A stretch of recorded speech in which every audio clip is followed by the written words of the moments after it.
مرحبا جميعا، معكم بيبر جامبك. اليوم بدنا نتكلم عن الكوادراتيك فانكشنز أو الاقترانات التربيعية. وبداية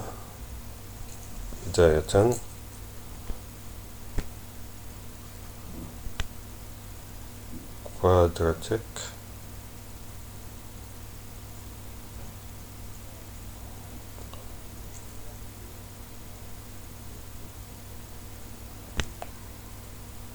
functions.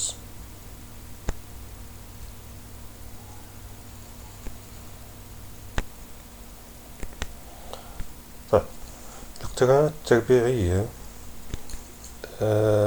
تكون على الصيغة التالية: f of x يساوي ax تربيع زائد bx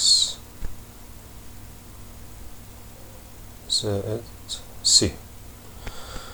ال A وال B وال C ثوابت. رسمة هذا الاقتران تكون بشكل عام، يعني بشكل عام كالتالي: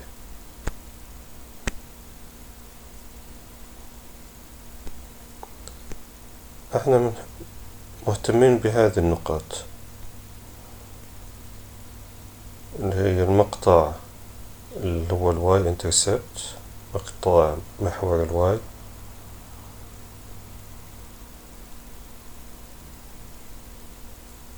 الاكس انترسبتس اكتر من واحد، مقطع محور الاكس اكس انترسبتس،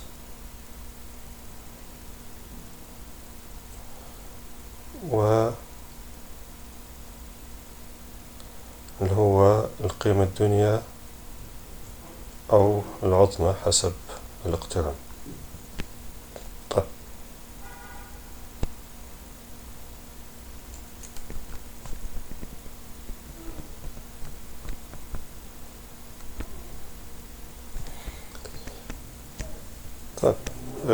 حتى نلاقي هاي القيم بنحتاج نحل معادلات، وحتى نحل المعادلات بداية نحتاج نعرف بعض الأمور المتعلقة بالquadratic expressions. ف quadratic expressions العبارات التربيعية، اللي هو اللي بدنا إياه احنا اللي هو ايش؟ الفاكتورايزيشن، التحليل.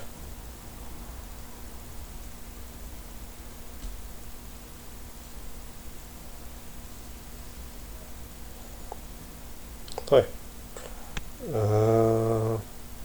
هنا في عدة حالات ناخدها حالة حالة. الحالة البسيطة هي السمبل، مثال عليها اللي هو ax تربيع، أو المثال العام يعني يساوي plus bx. وهذه شو تساوي؟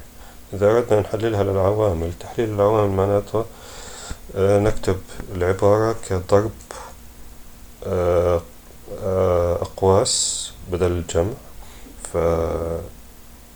فممكن تحليلها كالتالي: ممكن إخراج الإكس كعامل مشترك، والباقي اللي هو إيش؟ ax plus b.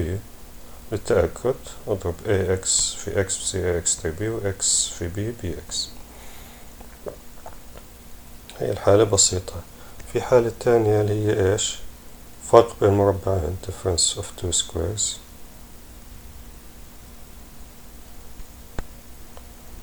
of two squares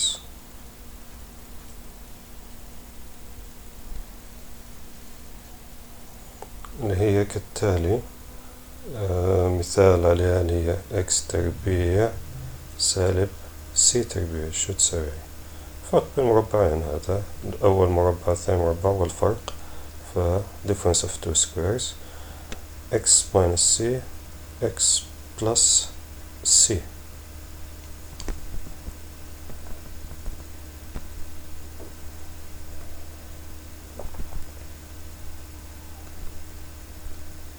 طيب،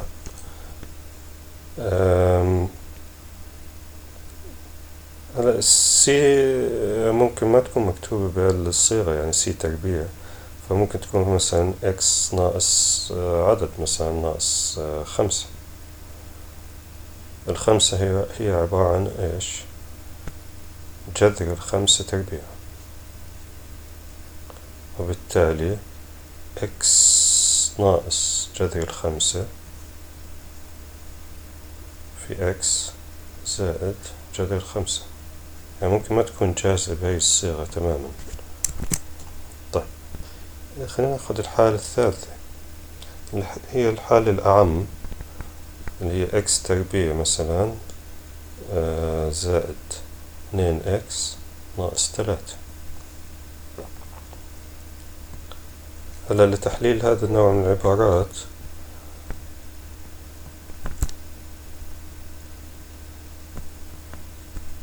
عذرا، لتحليل هذا النوع من العبارات نطلع، بدنا نلاقي عددين. هذا إذا كان الأمر بسيط، فبنحاول نلاقي عددين ضربهم يساوي -3 وجمعهم يساوي 2. خلينا نشوف -3 كيف ممكن نكتبها كضرب عددين. ممكن نكتبها -2 ضرب 1 أو ك3 ضرب -1.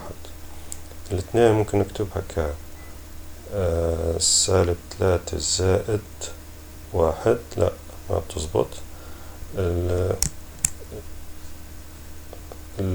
3 زائد -1 بتزبط، تعطينا 2. فالتحليل هو عبارة عن 3 وسالب 1، فممكن نكتبها كالتالي: x زائد 3 و x سالب 1. إذا ضربنا الأقواس نلاحظ إنه نحصل هذا هاي العبارة. فx في x تربيع اللي هي هاي 3 في -1 سالب 3 اللي هي هاي 3 في x 3x و x في -1 سالب x، وإذا جمعناهم بيطلع لنا 2x. في تعميم آخر اللي هو لما يكون عندنا عدد بجانب الإكس تربيع، كمثل x 6x تربيع سالب x سالب 2. في هاي الحالة هي إلها علاقة بهاي بس ما بدنا نربط بينهم حاليا. في هاي الحالة بناخد ضرب 6 والسالب 2، فضربهم شو يساوي؟ 6 ضرب -2 يساوي -12. هلأ بندور على عددين ضربهم A ضرب B يساوي -12. طيب ندور على عددين ضربهم يساوي -12 وجمعهم يساوي -1.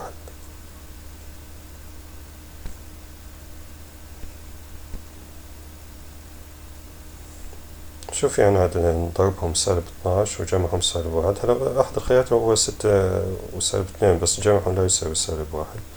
ممكن نكتبها ك 3 و4 مثلا. 4 ضرب 3 ضرب -4 اللي هي -12 وجمعهم يساوي -1.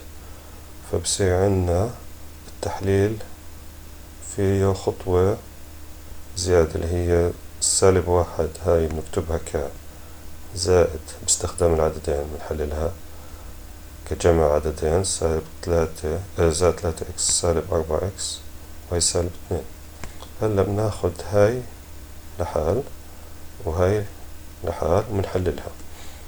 هلا هون في عامل مشترك في الإكس وفي 3، فبنطلعها للخارج، فبصير 2x زائد 1. هون في -4 وال-2 في عامل مشترك بينهم هو -2، فبصير ضل عنا اللي هو 2x زائد 1. لاحظ إنه القوسين هدول مثل بعض، فبالتالي ممكن إخراجهم كعامل مشترك. فبصير عندنا 2x زائد 1 عامل مشترك، عامل مشترك ضرب إيش الباقي اللي هو 3x سالب 2. فهذا يساوي هذا يساوي هذا يساوي هذا. ممكن نتأكد من جوابنا إنه بيعطينا هاي العبارة اللي هي 2x في 3x 6x تربيع، 1 في سالب 2 سالب 2، 1 في 3x 3x، و 2x في سالب 2 اللي هي سالب 4x، وإذا جمعناهم بيطلع لنا سالب x. صحيح العبارة، التحليل صحيح.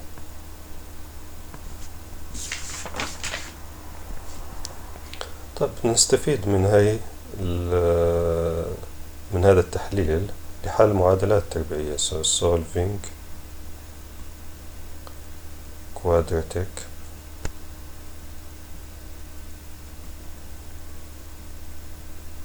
equations.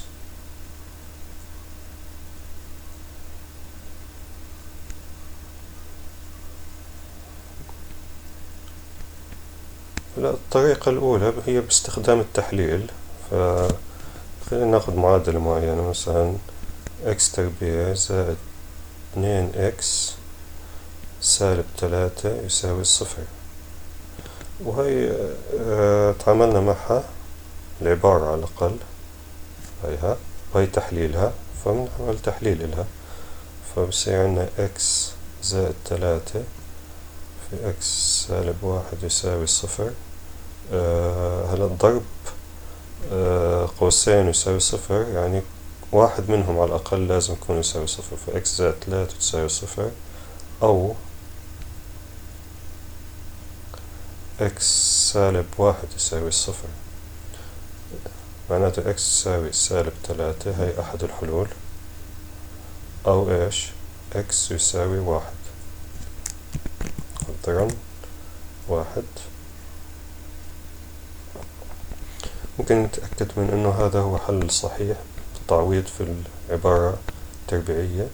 سالب 3 تربيع، سالب 3 ضرب سالب 3 هي 9، 2 ضرب سالب 3 اللي هي سالب 6، نطرح 3 مظبوط 0.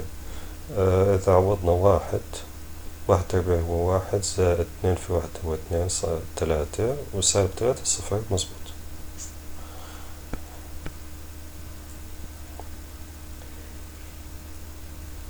طبعا إذا بتلاحظوا جميع لما حللنا دائما كنا ننظر إلى أعداد صحيحة، عشان إذا العدد ممكن يكون كسري، يعني 0.3 0.1، وهي الأعداد ممكن تكون كسرية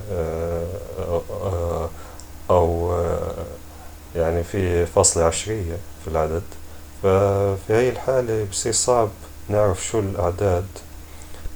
يعني الحالات بصير كتير، يعني هاي الحالات أصلا اللي طلعنا عليها هي الحالات الأعداد الصحيحة. إذا كان التحليل فيه أعداد غير يعني كسرية أو فيها فاصلة عشرية، فهي الأعداد يعني صعب يعني معرفتها، فبدنا طريقة أعم. وهنا بندخل بما يسمى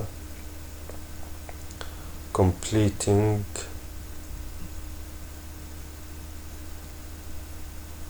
the square، إكمال المربع. مثال عليه x تربيع زائد 3x سالب 2. هلا هنا إذا حاولنا نبحث عن عددين ضربهم يساوي سالب 2 وجمعهم يساوي 3، راح تلاقوا في صعوبة تجدوا العددين، عشان الأعداد هون كسرية أو حتى فيها جذور. كيف ممكن نحللها؟ منشوف. طبعا احنا بدنا نحل معادلة تساوي 0. ففي البداية ناخد الجزء هذا ونعمل التالي، منضيف ونطرح نفس العدد، فما منغير في العبارة يعني.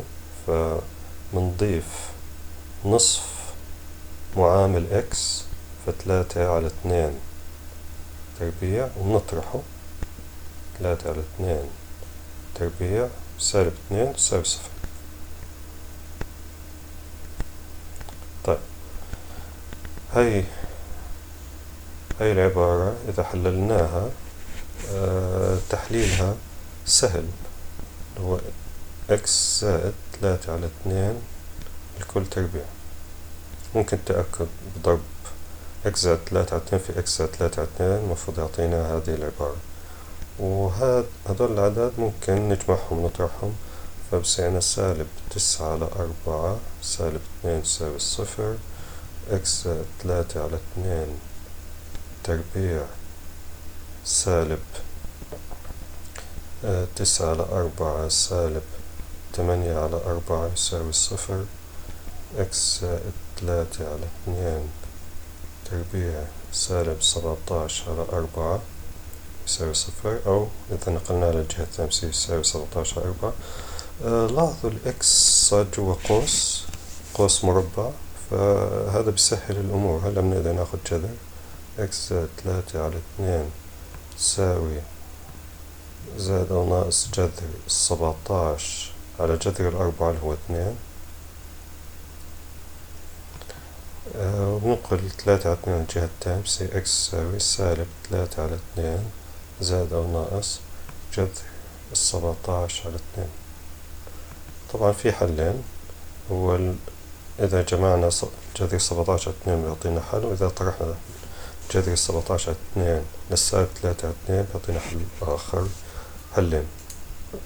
لاحظوا إنه الحل ليس عددا صحيحا، يعني الحلول هنا الجذور المعادلة ليست أعداد صحيحة، أو حلول المعادلة ليست أعداد صحيحة. طيب، حلينا باستخدام التحليل، حلينا المعادلة باستخدام التحليل إلى العوامل وباستخدام إكمال مربع. إكمال مربع ممكن تلخيصه في ما يسمى هي الكوادراتيك فورمولا، قانون العام للمعادلة التربيعية اللي هو quadratic formula.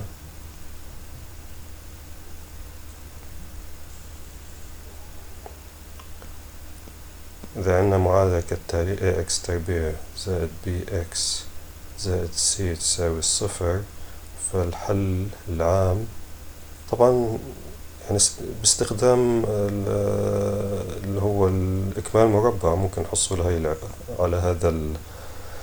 على هذه العبارة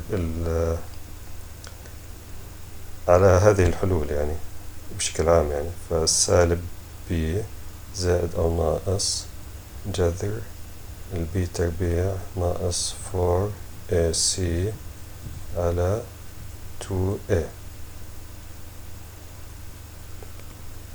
طيب، التطبيق إلها يعني إذا أخذنا أي معادلة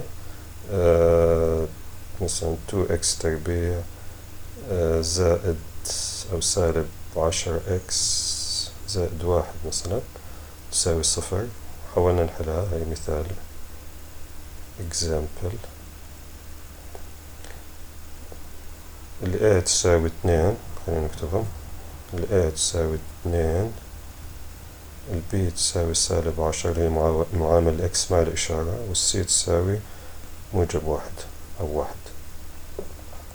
ف x شو تساوي؟ سالب b اللي هي سالب 10 اللي هو 10 زائد أو ناقص جذر ال b تربيع اللي هي سالب 10 تربيع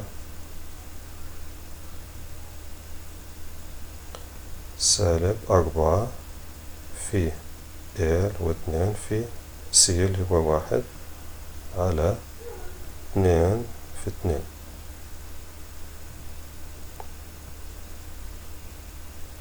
عشرة زائد أو ناقص هذه 100 سالب 8 اللي هي 92 على 4.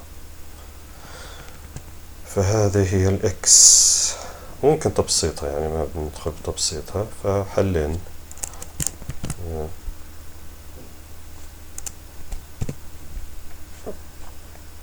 طبعا إذا نظرنا نظرة أخرى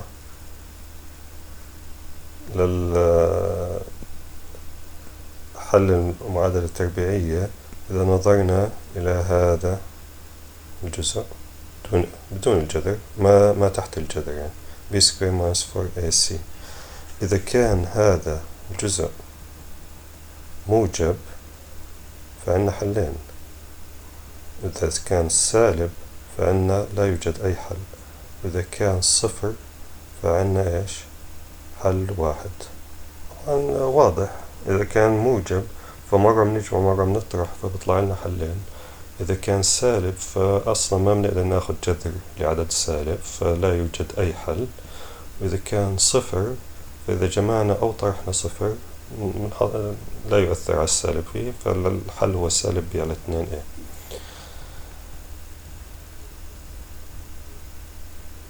إذا طبقناها هون ما تحت الجذر اللي هو إيش؟ طلع 92، فطلع لنا حلين.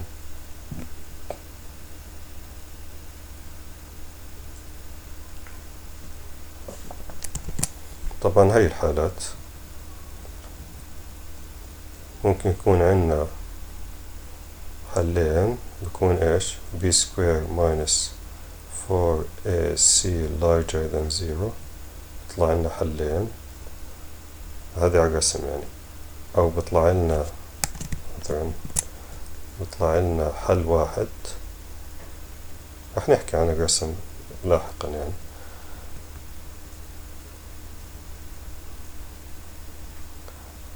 فهنا two solutions، وهنا one solution، أو ممكن ما يطلع فيه أي حل no solution. okay. طيب إذا رجعنا إلى رسم الكوادراتيك فانكشن،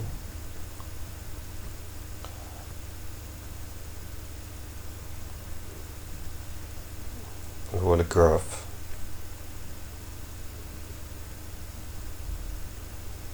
رسم البياني. وإذا أخذنا المثال التالي، أول شيء بشكل عام خلينا نحطهم. خلينا نحط f of x equal ax square plus bx plus c. فالرسم تاعها راح يكون كالتالي بشكل عام، يعني مش شرط يكون يقطع محور السينات إلا إذا كانت البي تربيع ناقص 4ac موجبة. طيب هذه هي السي. واضح إذا عوضنا الصفر فبنحصل سي. هذه هي الماينس بي minus square root b square minus 4ac over 2a. وهذه هي إيش؟ minus b plus square root b square minus 4ac ما وسعت على 2a. لما نطرح القيمة تكون أقل، لما نجمع القيمة تكون أكبر. بالنص اللي هي النقطة بتكون الإكس minus b على 2a. إذا بترجع المعادلة التربيعية اللي هي هذه،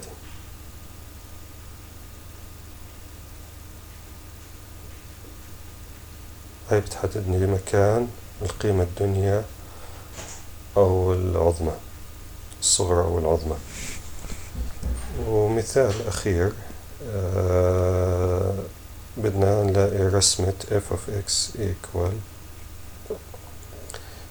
نحكي 2x square minus 10x plus 1 اللي هي اشتغلنا فيها قبل شوي.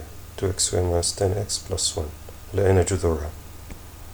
طيب هلا احنا هون بنحكي على الاقتران وليس على المعادلة. هلا الاكس انترسبت هي محل ما بيقطع محور الاكس او الاكس اكسس الواي تساوي صفر. طبعا خلينا نحكي واي تساوي هون، فالواي تساوي صفر معناته صفر يساوي 2x تربيع سالب 10x زائد 1. وهذه حليناها بشوي، طلعت 10 زائد أو ناقص على 4. خلينا نتأكد من العدد. 92 على الموضوع. 92.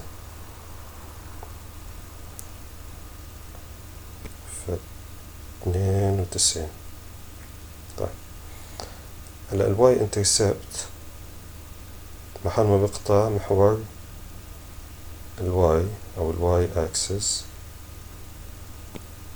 بنعوض إكس تساوي صفر.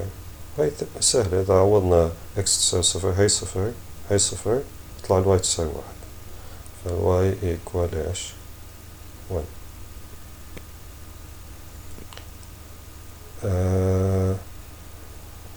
المينيموم ماكسيموم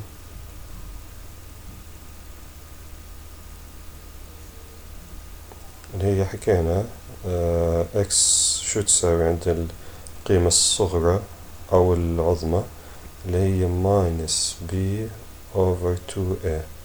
هي تساوي شو البي؟ البي اللي هي سالب 10. هي سالب 10 والA اللي هي 2 فسالب 10 يعني سالب 10 على 2 ضرب الA اللي هي 2 تساوي 10 سالب موجب 10 على 4 اللي هي 5 على 2 اللي هي 2.5. طيب عنا كل المعلومات حتى نرسم الاقتران.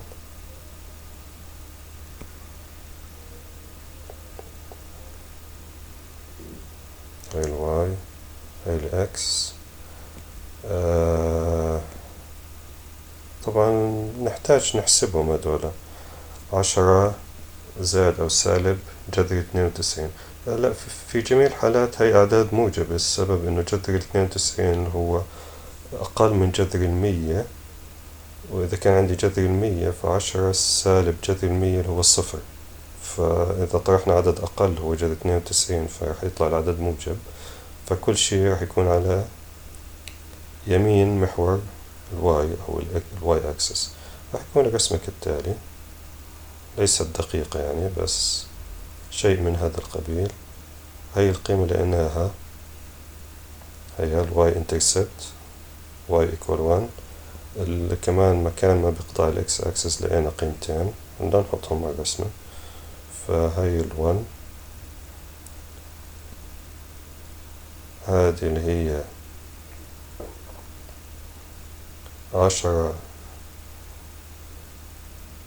ناقص جذر 92 على 4. هذول الخط. وهذه 10 زائد جذر 92 على 4. والقيمة الدنيا في هاي الحالة بتكون عند قديش؟ 2.5 لما اكس تساوي 2.5. طبعا ممكن تعويض 2.5 في الاقتران هون. نعوض 2.5 بدل الاكس ونحصل قيمة الواي اللي هي القيمة الدنيا. فهي نتركها لكم. يعني هاي القيمة شو تساوي. أظن غطينا بهذا معظم أساسيات اللي هي quadratic functions من رسم تحليل عبارات تربيعية حل معادلات الحل العام المعادلة التربيعية. وإن شاء الله يكون هذا مفيد لكم في مادة التفاضل والتكامل هي الكالكولاس.